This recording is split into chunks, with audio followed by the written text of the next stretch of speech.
Mali, alam mo, kapag bumalik ako sa mga laalang pagkabata ko sa probinsya, parang kahapon lang ang lahat.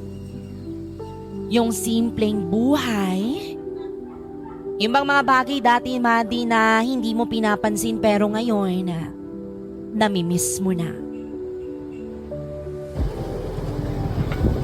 Madi, tuwing umaga gigising ka sa tilaok ng manok at hindi sa alarm clock.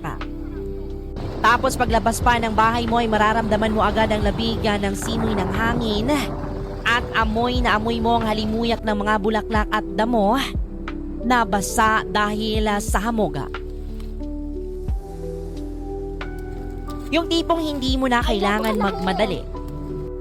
Dati, yung bang walang cellphone na hawak-hawakan, kundi pamalo lang ni nanay kapag late ka nang gumising. Tapos, didiretso ka na lang sa taniman o kaya sa bukid. Hindi pong mag-harvest ka na lang ng prutas o gulay, mga kaibigan.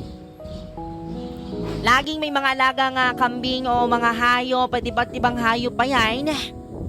Kaya bago pa man makakain sa agahan ay kailangan mo munang unahin na pakainin ang mga alagang hayop na manok at baboy.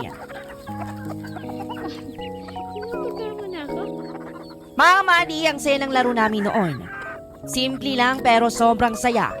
Yung tipong naglalaro lang kami ng tago-taguan sa may damuhan o di kaya gagawa kami ng mga baril-barilan gamit ang mga sanga at puno ng dahon.